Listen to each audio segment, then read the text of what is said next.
Now wait a minute, where'd you get that from, Caitlin? Caitlin, where did you get that from? You think I'm a fool? Okay, y'all friends, let's go down memory lane, shall we?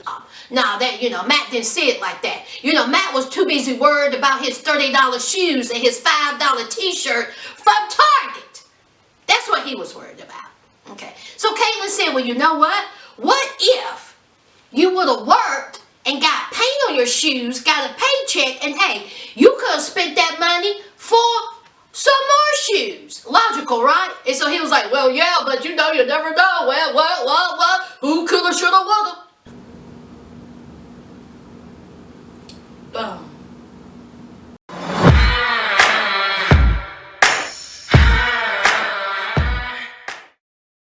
Hi friends, welcome back to my channel. Sass here. I'm here to do another review of Life After Lockup, Love After Lockup. Let's get into last night's episode. It was okay. I was expecting a little bit more, and there's only one more episode left. Alright, so let's talk about Latino Heat. Alright, Brittany and Tina. Alright, so Latino Heat, after he was told from Brittany, don't go talking to this man. Alright, let me handle it. Latino Heat was eating his weenies. He gets into his van, and he gets into the family van, and he goes to Tito's house. So Tito opens up the door, and Tito was like, oh, what's up, man? And Latino had said, what's up? I need to holler at you. And so Tito was like, well, what's up? So Latino Heat said now, Tito said now Tito's already agitated, y'all. He's already on one. Did y'all notice he never looked at Latino Heat? He was like this the whole time.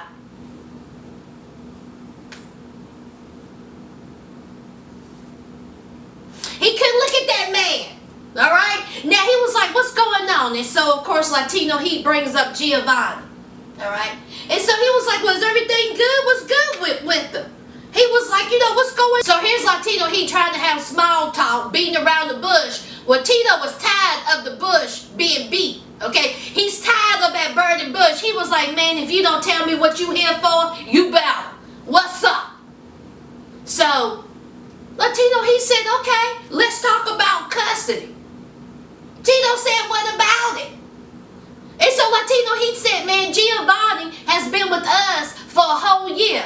You ain't doing right by that boy. He's been with us. And so Tito said, no, he ain't. He has not been with you all for a whole year. Don't be coming up in my house, saying that stuff. Here's Latino Heat. He was like, we don't ask you for nothing. We don't ask you for money. We don't ask you for nothing when it comes to Giovanni. In fact, there are some rewards with Giovanni being with us 100% of the time. And honey, why he say that? Tito said, now listen, do you know why I have my son 100% custody? Because your wife couldn't show up for court. Okay? Because your wife couldn't do what she was told. So the judge gave me 100% custody. Y'all remember? Brittany told us that. Okay? Brittany was out there wilding while Tito got custody. Alright? Well, that wasn't good enough for Latino Heat. Even after Tito said, I would die before you get 100% custody of my son. This is between me and Brittany. This ain't got nothing to do with you, partner. What's wrong with you? And so here comes Latino Heat up in this man's house, Giovanni's father's house, and he said, you ain't gonna talk to me like a kid. I'm a grown man. And so Tito said, okay, it ain't nothing but space and opportunity. Let me move it. Come.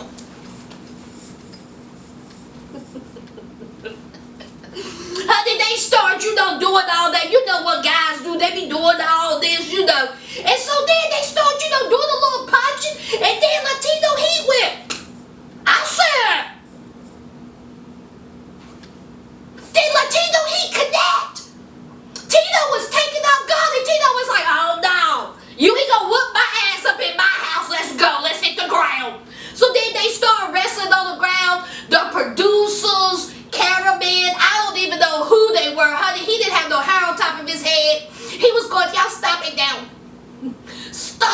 Help, stop it.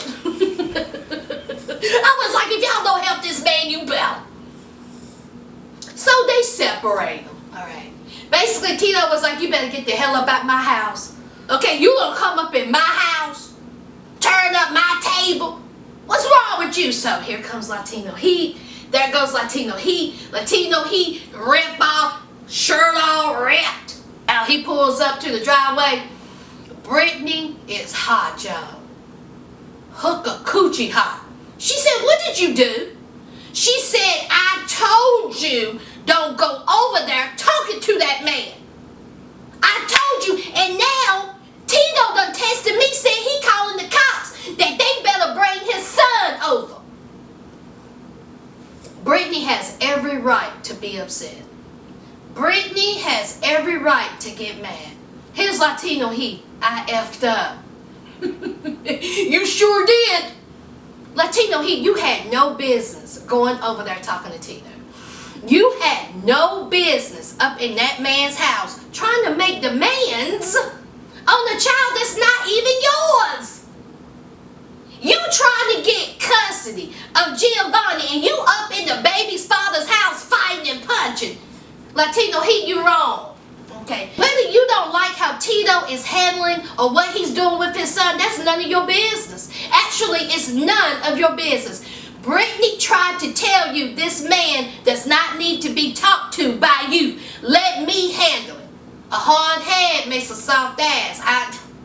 That's something I have heard my whole life. Okay? Y'all think Latino Heat was out of pocket? And furthermore, I wanted to be a little bit more of that fight. I mean, it was okay. It was alright. But I wanted a little bit more.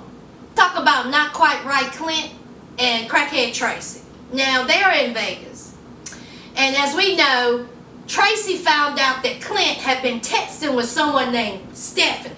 Now, he's screaming, yelling, done put, holes all in doors, walls, doing property damage. Now, it's 3 hours later, and I ain't seen no cop. Ain't nobody called the property manager. They just said, cool. Go ahead. I'm sure the weed producers took care of the bill. Okay, so they said now, Clint twitching. Y'all see him? He can't be still to save his life. All right. So Tracy was like, who is she? What's going on? Who is she? So Clint goes into this explanation of, well, when you got locked up. Remember when you got locked up that last time? All right. I was upset with you. All right. I was feeling some type of way. So this Stephanie got in contact with me through social media. All right. We started talking. I was feeling good about myself. Okay. We were making arrangements to meet up and to have a life together.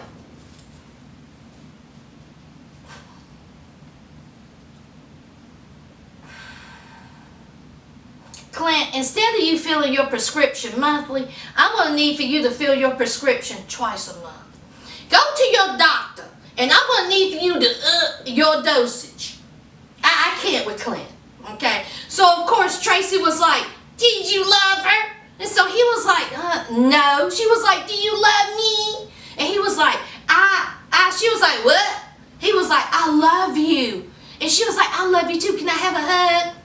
So Skeletor 1 and Skeletor 2 made up, had a hug. So it's the next morning.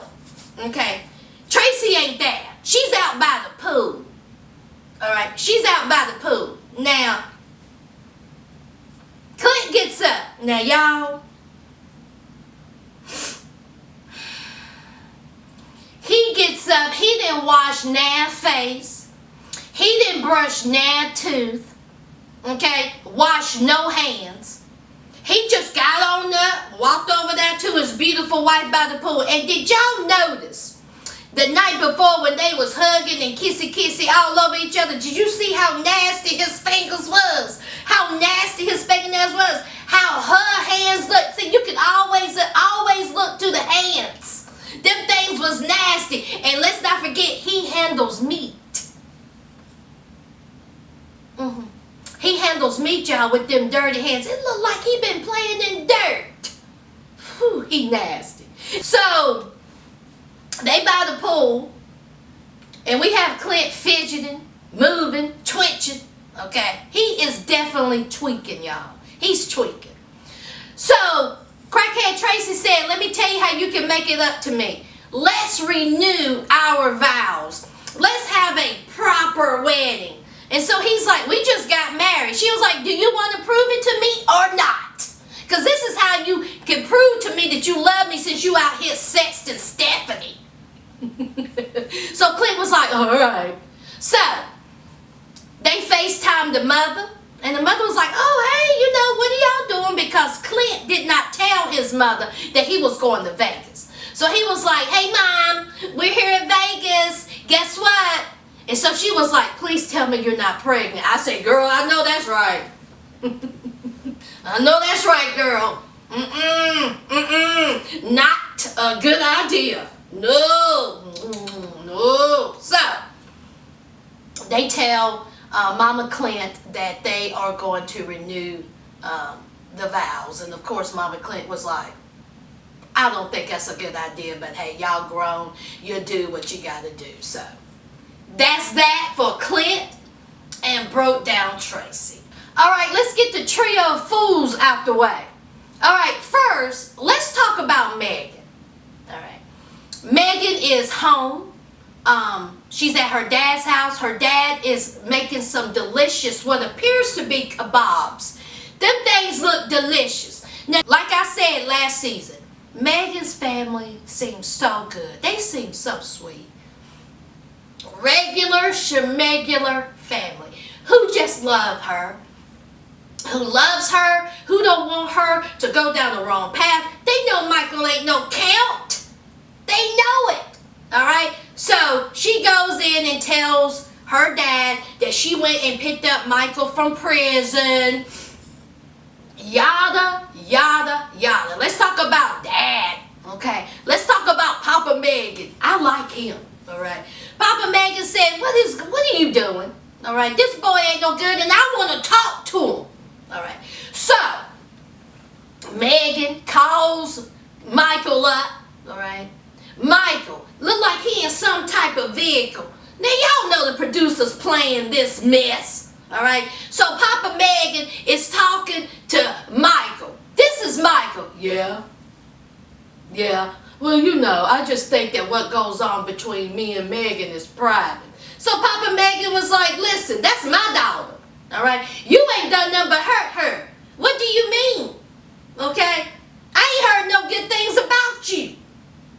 What's going on? What's up? Because let me tell you something. If I was there and you're treating my daughter that way, you getting hands. That's all I'm saying. All right? If you're going to be in my daughter, just treat my daughter right. I mean, he didn't say those words, but that's what he said, y'all. So, but my thing is the conversation with Michael. My thing is the way Michael was talking to this man. No, sir. No type of respect.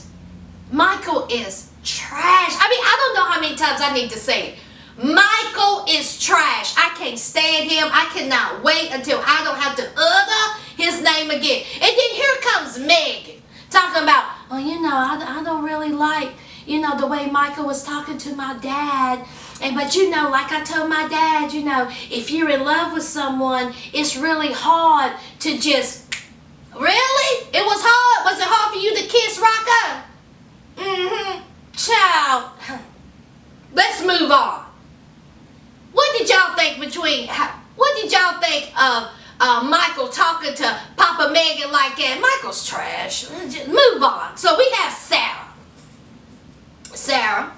She goes and she talks to a divorce attorney. Sarah done had enough. Okay, she's tired of Michael. She's tired of Megan. She's tired of everything. Okay, so she goes to the divorce attorney. And y'all, was it just me? Or was that divorce attorney a little bit salty? Y'all, she watched the show. Didn't y'all think she was a little bit aggressive? She was just like she was like, listen, you need to get rid of him. Okay? Listen, you need to get rid. Here's the papers. Okay? Divorce him, girl. He ain't no good. He ain't no good. Okay? You hear what I'm saying? Here's the paper. Sign him. You better sign him. I was was like, now this divorce attorney, she is watching the show. So anyway, Sarah, she's talking to her. She's just telling her what's going on. And so the divorce attorney was actually like, you know, how did y'all meet? You sure you want to do this? You know, you got to think about this. And so Sarah was like, well, you know, no. And so she was like, how does it work? And so the divorce attorney was like, okay, you'll sign some papers. We'll have some officers go out there and, you know, serve them. And so Sarah was like, I can't serve him. And so the divorce attorney was like, no, you cannot serve him, okay? Police officer would have to serve him, or some type of process server would have to serve him. So she was like, you sure about this? And so Sarah said yes. And so Sarah signs the paper. She wants to divorce Michael. She meets up with her girlfriend / friend. And single white female, honey. Honey, that girl, let me tell you, she is in love with Sarah. But anyway, she meets up with her friend, and she tells her friend, you know, I went to go see a divorce attorney. And her friend was like, you did? And so she was like, yeah. She said, but, you know, I'm feeling some type of way about it. And Sarah was just saying that how she feels like that she has failed as a mother, as a wife. Maybe if she would have did something differently, Michael wouldn't have, you know, swayed, you know. And so her friend was like, you did great, you know. You were a good mother. You were a good wife. He was the trash bag. He was not a good husband. He was not a good father. You kept taking him back. You know, you were good on your end. So don't blame yourself. But of course, Sarah feels like that, you know, part of this is her blame. Listen, Sarah, you married a trash box, okay? Bottom line, all right? We've all been there. Now, I've never married a trash bag, but child, I have dated several, okay? Divorce him. Divorce him. So, she is on her way to Michigan with those 2 adorable babies. Y'all, I tell you, that Aviana, how cute is she? How cute is that girl? Ooh, Lord. So, and she got papers in hand. And she is going to tell Michael, you know, I want a divorce. So, we'll see what happens next week. Let's get into Lizzie and Scott. Why are these 2 grown women with terrible wigs arguing over Scott? I wouldn't say over Scott, but they arguing about Scott. Here's Lizzie standing there in a towel. Charlene shows up. Charlene is looking at her cockeyed sideways. And here's Lizzie just disrespecting the heck out of Charlene. Charlene standing there taking it. Now, y'all, if I'm not mistaken, I could have sworn Charlene was an attorney, businesswoman or something. Was those scrubs that Charlene had on? Was those scrubs? Is she a nurse? Okay. Why she living with Scott? Okay, Scott said that she was going through a hard time. Now, why this woman living with Scott? Okay. All right. So here's Lizzie wanting to know the same, you know, question. You know, Liz was like, why are you here? All right. Why are you here with Scott? Why are you living with him? And so Charlene was like, why are you here? Okay. You didn't do nothing but use and abuse him. And here's Lizzie just outright disrespecting this woman. Lizzie done called this woman a hoe. To her face. Here's Charlene. Charlene. Now, I'm not one for violence.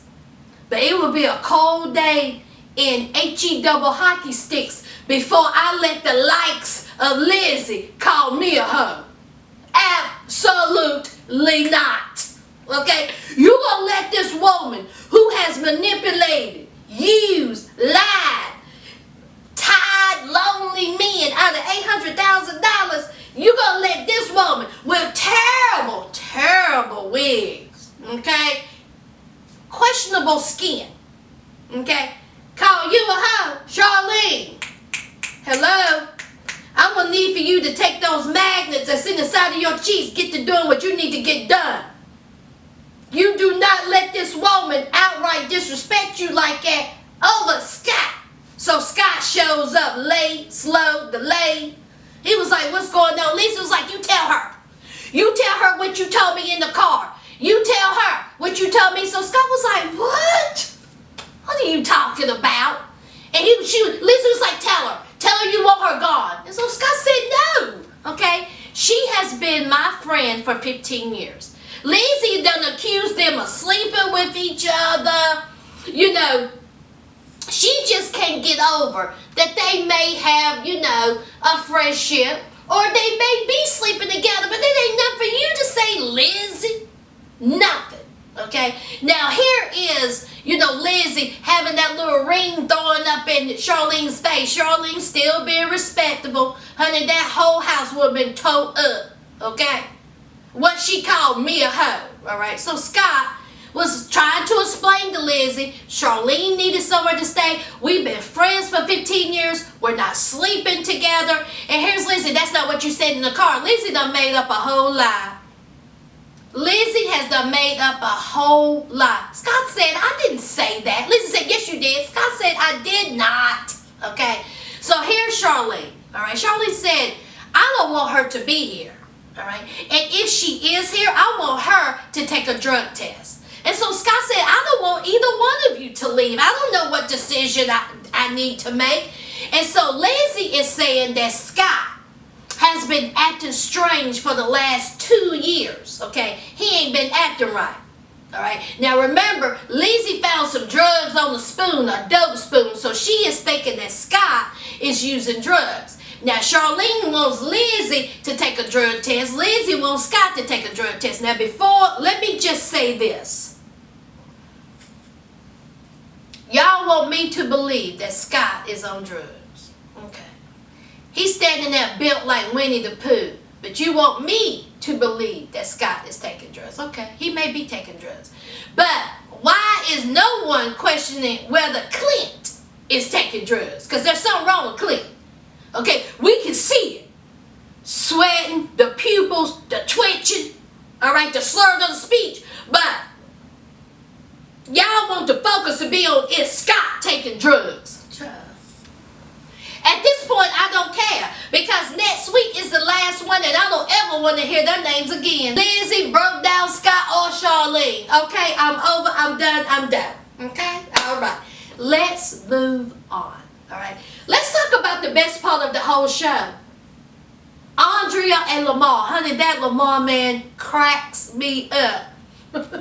So Andreea, honey, she is excited. She is happy. She is back home in Utah. And you all, I need to go to Utah. Isn't it beautiful? Oh my God. Whew. It is gorgeous. All right? You know that the air just smells so clean. I'm like, oh my God, what a beautiful place. The homes were beautiful. I mean, everything about that place, it's just, it looks gorgeous. So, of course, Lamar was like, Lord have mercy. There is no way I can live here. And so, here is Andreea. She's still saying, look, I'm going back to Utah. We are moving back home, okay? You're coming with me, Lamar. We're going to have the kids. We're moving back. Lamar said, no, I can't live here. We're the only black people here. And she said, we are not the only black people. He was like, we the only black people. He said, this place is weird. Like Children of the Corn, Twilight Zone kind of weird. I mean, it's strange. Even, you know, Lamar said the dogs don't even act right. The dogs are even quiet. He said, this is not normal. I cracked up when he said that. So, Lamar and Andreea, they go over to one of Andrea's friends' house party or barbecue or whatever they were having. So Andreea opened the door. Her friend's like, oh my God! Andreea, how are you? Andreea, oh my God, Lamar! Lamar, hi! Hi, come in. Now let me tell y'all something. We also find out during this episode that white people in Utah cook chitlins. Now, I never thought I would ever utter those words. Let me say it again, friends. White people in Utah cook chitlins. Okay. I mean, all right. Okay. Now y'all know what y'all think them things taste like. Child, you know it wasn't no hot sauce in sight. Let's move on. So, everyone is talking, you know, hey, how you doing? You know, and did y'all see that white boy? When he greeted Lamar, did y'all see him? How did he did the thug hug? Y'all, what's up? Y'all see that? I said, okay. Okay, Utah got a little bit of flavor. They eating chitlins, they're doing the thug hug. Okay, Lamar, this may work for you in your fashions. I think so. So, Andrea's best friend is out there talking to Lamar. And, you know, they're just talking about what Andrea expects of him. And so Lamar said, look, I ain't moving out here, okay? I'm just out here to appease her. I am not moving out here. This ain't my scene. And so Andrea's friend was like, oh, Lord. So Andrea's inside, you know, telling the girls that, you know, she wants to move back home, of course. LA life is not her life, okay? This is not for her, all right? Utah is for her. So her friends was like, that would be great. You know, maybe we should pray about it. I was like, Lord have mercy, okay? So, Lamar is outside with the rest of the, you know, Lamar's outside with the children of the corn. And honey, did y'all see the man who's over the missionary? And he had that bright red hair and a red beard. Oh, Lord. No, thank you. No, thank you. No, thank you, sir. So, he was talking about the missionary work. And he's talking about, you know, being a Mormon. And so Lamar just laid it flat out. Lamar said, look, okay, I'm not going to be Mormon. I'm never going to be Mormon. I am not moving to MF Utah. I would never be a MF Mormon, and that's for sure. Exclamation point. Boy, I thought I was going to die. Lamar was hilarious in this episode. So, Andrea still thinks that Lamar is moving to Utah. Lamar is saying, I am hood, I am good. Okay, so that is the episode.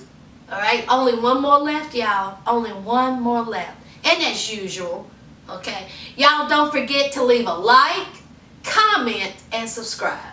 And until next week, friends, bye.